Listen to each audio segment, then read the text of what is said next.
Şimdi tabii Kıbrıs küçük bir ada, hani diğer konuştuğumuz bölgelere göre. Neden bu kadar jeostratejik açıdan önemli Kıbrıs? Aslında küçük, diğer bölgelere göre çok küçük ama önemi bir o kadar da büyük. Evet. Doğudan batıya uzanan enerji hattı üzerinde ve hala hazırda işte Akdeniz bölgesinde Orta Doğu'ya çok yakın bir yüzen bir savaş gemisi gibi jeopolitik açıdan önemi aslında 1950'lerde çözülmemek üzere yaratılan bir soruna bakarak anlayabiliriz. O da neydi? Özellikle İngiliz sömürgeciliğinin artık son bulduğu 1950'lerle birlikte işte anti-kolonyal hareketlerin başlamasıyla İngiltere Kıbrıs'tan çekilme kararı aldı. Ama bunu yaparken Kıbrıs'ın kontrolünü halen elinde tutmak istiyordu ve o dönem işte Türk devletiyle birlikte TMT diye bilinen, Türk Mukavemet Teşkilatı diye bilinen bir teşkilatla İngilizler yola çıktı. Sorunun başı böyle. Bir diğer taraftan ise Kıbrıs Rumları da kışkırtacak olan EOKA doğdu ve EOKA A ile EOKA B bir bakıyorsunuz ki işte hem Kıbrıs Rumlara hem de Kıbrıslı Türklere karşı bir savaş başlatarak TMT ile EOKA'nın karşı karşıya getirilmesiyle bugün çözülmeyecek bir soruna böyle bir Kıbrıs yaratılıyor. Evet, yani çözümü olmayan bir sorun, bir Kıbrıs yarattılar. Dolayısıyla bu çözümü olmayan soruna baktığımızda uzun yıllarda değişen konjektür, bölgedeki gelişmeler, özellikle en son enerji hattı meselesi, Akdeniz'deki doğal gaz yatakları, işte Kıbrıs Cumhuriyeti'nin 2003 Annan Planı döneminde 2004 ile birlikte Avrupa Birliği'ne girmesi, artık Türk Devleti'nin adada işgalci olduğunun Avrupa Birliği dosyalarında resmi olarak geçmesiyle birlikte bugüne gelindi. Bugüne gelindiğinde artık Kıbrıs'ın jeopolitik önemi çok ciddi anlamda farklı bir evreye taşındı. Evet, sen az önce bir cümle kullandın. Dedin ki yüzen savaş gemisi gibi. Neden böyle bir tanımlama yaptın? Hangi kriterlere göre Kıbrıs'ı yüzen bir savaş gemisine benzetiyoruz? Özellikle Kuzey Afrika, bir diğer taraftan işte Türkiye'ye yakınlığı, ayrıca Orta Doğu coğrafyası, Suriye, Lübnan, Mısır hattında bölgeye oldukça yakın olması ve uluslararası sularının da, yani Süveyriyen sularının da küçük bir ada olmasına rağmen oldukça geniş olması, yani İtalya tarafından Sicilya ve Sardunya adalarına kadar uzanan bir Akdeniz hattına sahip Kıbrıs. Dolayısıyla İngiliz üsleri burada, örneğin Dikelia ve Avrotur üssü var. İki farklı üs var. Bunlar İngiltere'nin birebir kullandığı ve Amerika ile bugün İsrail'e de kullandırdığı, zamanında Rusya'nın da kullandığı üslerden bahsediyoruz. Dolayısıyla Türk Devleti de bundan bir çıkarsama yaparak bugün SİHA fabrikalarını bölgeye götürdü. Bir diğer taraftan da İsrail Iron Dome diye bilinen hava savunma sistemini oraya götürmüş ve kurmuş durumda. Dolayısıyla küçücük bir ada, 150 kilometre karelik karasuları sınırı, bu 150 kilometre karelik karasuları sınırında 6 farklı devletin denizaltı bulunuyor. Ada üzerinde ise yani, iki farklı bu 6 devlet kim denizaltısı bunlar? Amerika Birleşik Devletleri. Amerika Birleşik Devletleri, Yunanistan, Türkiye, İngiltere ve Amerika. Dolayısıyla bölgede Fransa'nın hareketliliği de söz konusu. Son olarak ise İsrail de buna eklendi. Hem karadan hem havadan olacak şekilde. Peki. Yani o küçücük adayı bir askeri üsse çevirerek hem Türkiye için hem de Orta Doğu için bir tehdit olarak kullanıyorlar. Dolayısıyla yüzen bir savaş gemisi tabiri buradan gelmekte. Peki Türkiye onlar için bir tehdit oluşturuyor mu? Türkiye daha önceleri 74 ve 83 yılları arasında gerçekleştirmiş olduğu işgalin ardından adaya garantör ülke olarak gelmişti. Ve 74 yılında bu hattan faydalanarak adaya Barış Harekatı adı altında bir işgal operasyonu gerçekleştirmişti. Ama 83 yılında bu değişti.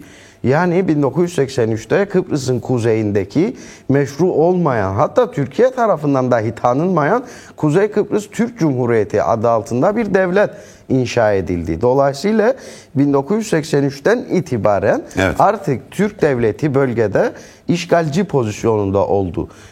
Dolayısıyla bir tehdit olmaktan ziyade daha fazla Türk devleti artık Kıbrıs üzerinde bir aktöre dönüştü. Çünkü unutmayalım, 1983 ile beraber 90'ların da başında çok ciddi bir demografik yapının değiştirilmesi operasyonu Kıbrıs'ın kuzeyinde başladı. Bugüne gelindiğinde ise Kıbrıs'ın kuzeyinde 200 bin civarı Kıbrıslı Türk, neredeyse 650 bin civarı ise Türkiye'den gelen yani Kıbrıs'ı yerleşimciler olduğunu Kıbrıs'ı söyleniyor. Türkler orada azınlığa düşmüşler. Evet. Şimdi tabii orayı biraz da konuşacağız. Bu işgalin yarattığı sorunlar, işgalin nasıl bir sorun oluşturduğunu. Ama ondan önce tabii çok önemli şeyler söyledim. Şimdi Kıbrıs önümüzdeki dönemde jeostratejik açıdan önem kazanıyor. Yeni bir kriz merkezine mi dönüşüyor Kıbrıs? Orta Doğu'da zaten değişen roller söz konusu. Mesela örneğin İsrail'e verilen Orta Doğu'nun yeni hükümdarı rolüyle birlikte bölgedeki değişimler, bölgedeki hareketlilik Kıbrıs'a da yeni bir misyon ve rol aslında biçti. Çünkü sadece Kıbrıs üzerinden bir enerji hattından bahsediliyor ama özür dilerim. Sadece bir enerji hattından bahsediliyor ama bu sadece bir enerji hattından ziyade işte askeri bir üs olarak kullanılacak ve ekonomik açıdan Kıbrıs sorunu çözülürse bölgede farklı bir seviyeye de ulaşılacak. Çünkü Kıbrıs sorunu, Kıbrıs'ın kuzeyindeki limanlar ve işte deniz hattını bugün Kıbrıs Cumhuriyeti kullanamıyor. Türk devleti kullanamıyor. Dolayısıyla Kıbrıs'ta bir çözüm Orta Doğu'ya da ciddi anlamda olumlu bir yansıma getirecek. Orta Doğu'daki bir çözüm, stabil bir ortam ise aslında Kıbrıs'a olumlu bir yansıma getirecek. Dolayısıyla birbirini göbekten ve yani direkt olarak ilgilendiren iki sorundan bahsediyoruz. Dolayısıyla bu iki sorun paralel olarak ilerlediğinde şöyle bir çatışmada görüyoruz. Türkiye'nin daha önceki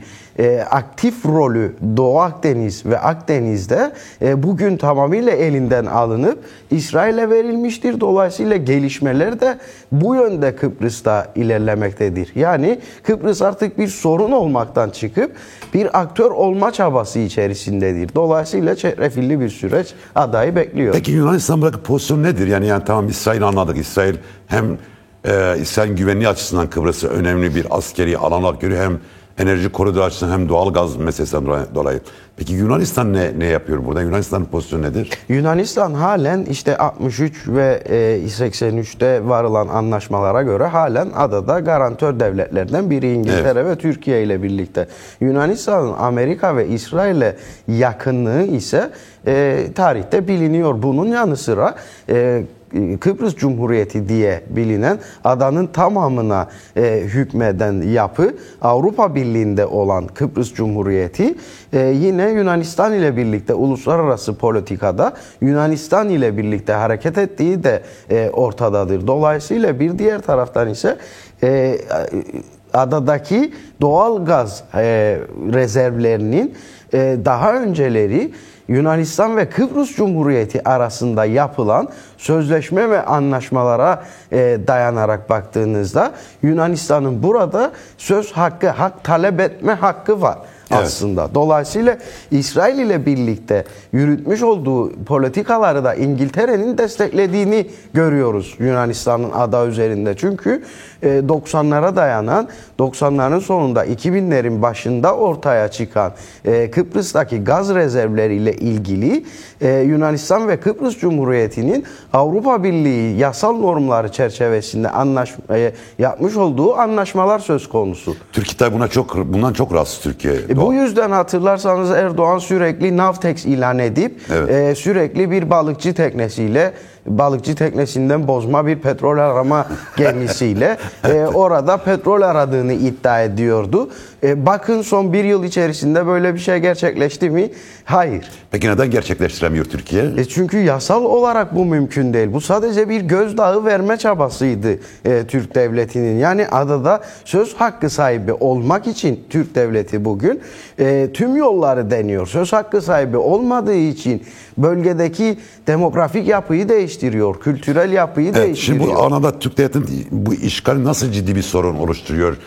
Yani demografik yapıyı söyledin de başka ne tür bir soruna Kıbrıs için ne tür aşılması zor bir mesele haline geldi bu işgal?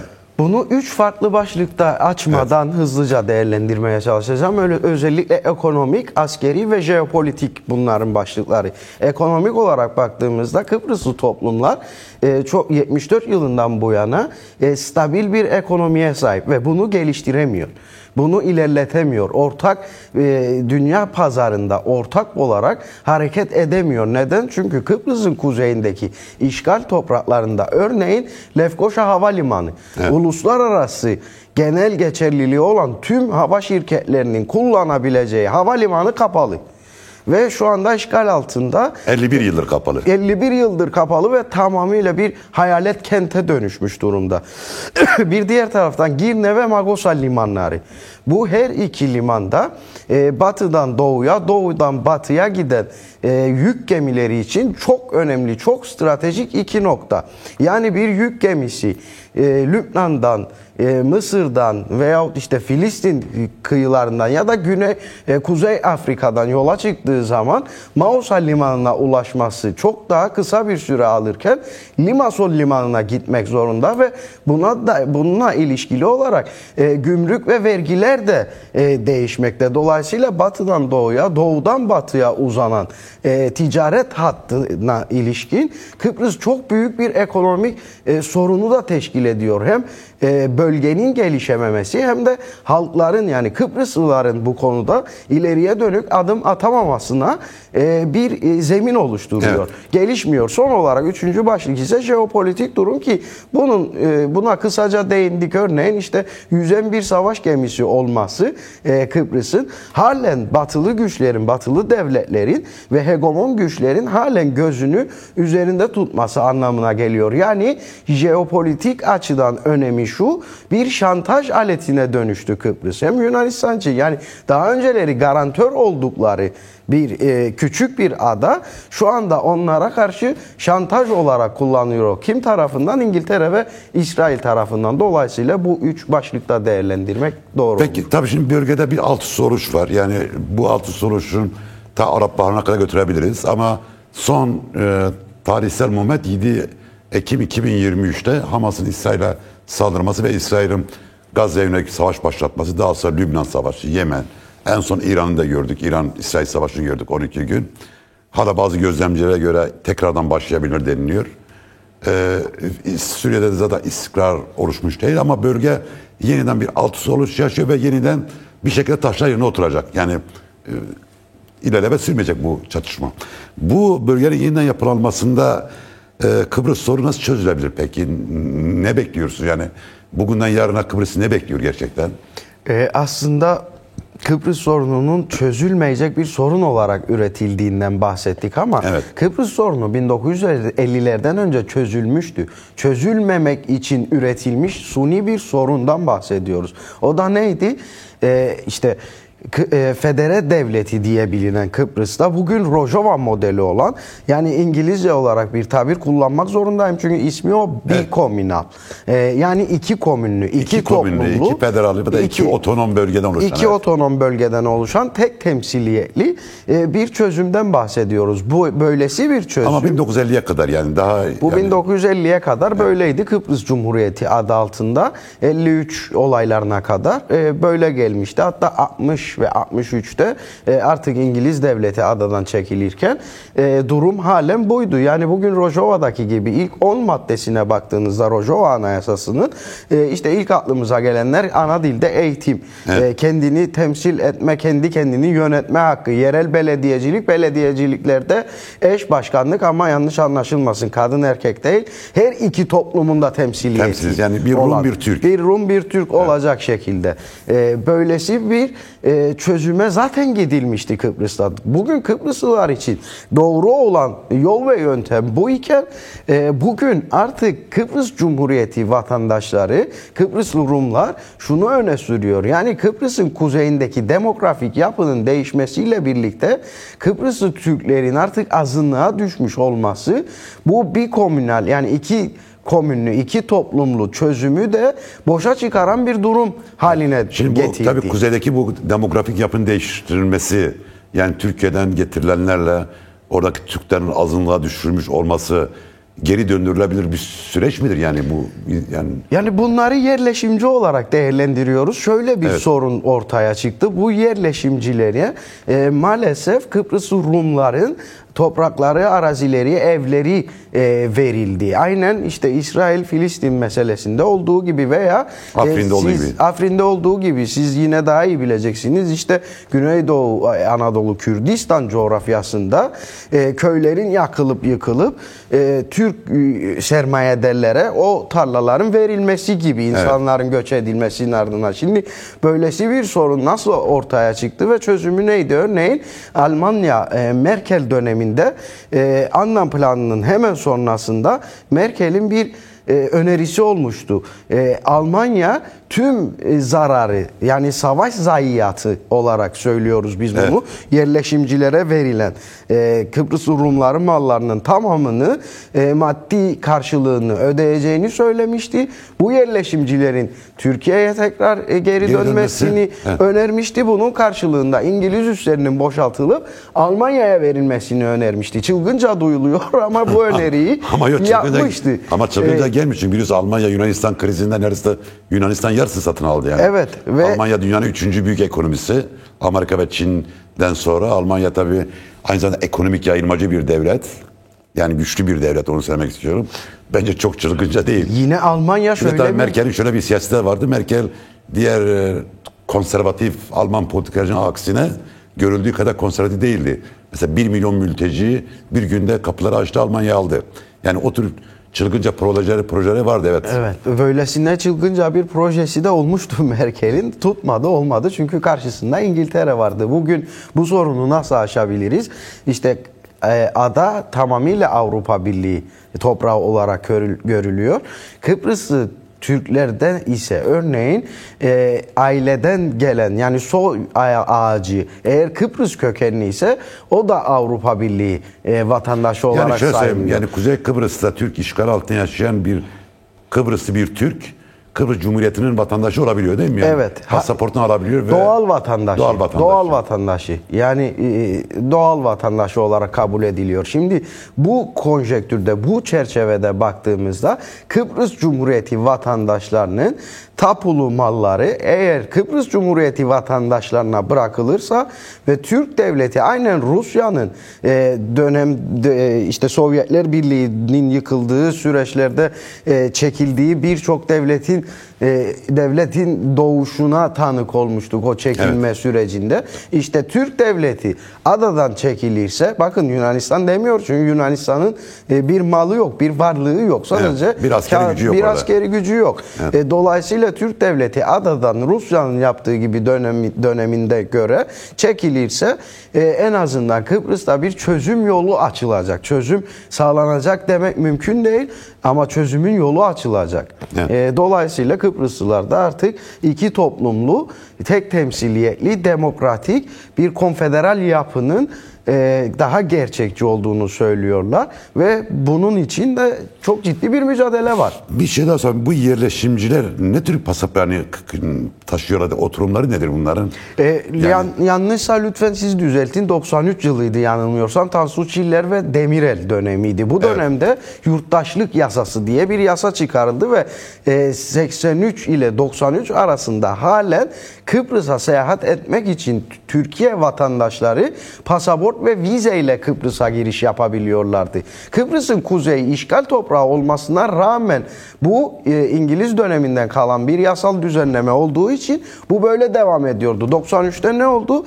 Bu yasayla birlikte sadece kimlik kartı göstererek Kıbrıs'a gidebiliyorsun. Kıbrıs'a gidebiliyor bir durumu ve sadece kimlik kartıyla birlikte Kıbrıs'ta taşınmaz mal sahibi olma hakkına sahip oldu TC vatandaşları. Dolayısıyla bu şekilde Kıbrıs'ın o küçücük nüfusu bir anda karşısındaki Türk devletinin o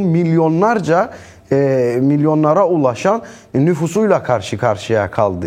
Küçük bir ülke, küçük bir ekonomi bir anda işte o büyük balığın küçük balığı yutması gibi işte bu yasayla birlikte, hatta bu yasanın önemi şöyle ortaya çıktı. Örneğin Kıbrıs'ın kuzeyi, özellikle o işgal toprakları diye bilinen yer, birçok kişi bunu bilmez ama Rusya ve Ukrayna'nın narenciye ürünlerini sağlayan alan. Aslında portakal, mandalin, limon gibi narenciye ürünleri özellikle Kıbrıs'ın kuzeyinden ta 95 yılına kadar Rusya ve Ukrayna'ya, soğuk ülkelere yani mumlanarak mumlu kağıtlarda tırlarla Kıbrıs'ın kuzeyinden sağlandı. Evet. 93'te bu yasa geçtikten sonra ne oldu? Kıbrıs'ı tanıyanlar bilir. Mersin on Turkey diye bir yasa geldi. Yani Kıbrıs'tan çıkan gemi öncelikle Mersin limanına, burada gümrüklenip İstanbul Boğazı'ndan geçti. İstanbul Boğazı'nda gümrüklendi. Rusya'da, Ukrayna'da gittiği yerde de gümrüklenince 3 kez gümrüklenen bir mal artık rağbet görmemeye başladı. Dolayısıyla Kıbrıs'ın kuzeyindeki narenciye üretimi de böylelikle çöktü. Ama onun yanında Kıbrıs'a tabii şey getirdiler. Kara paraya getirdiler, kumarhanelere getirdiler. Kontrgerler getirdiler. Evet. Bu buzdağının görünen yüzü işte kara para aklama, gece kulüpleri, uyuşturucunun Türk devletinin batıya pazarladığı uyuşturucunun Kıbrıs üzerinden çıkması, tarihi eser kaçakçılığından tutun da yağma ve talana kadar bunlar sadece aslında buzdağının görünen yüzü.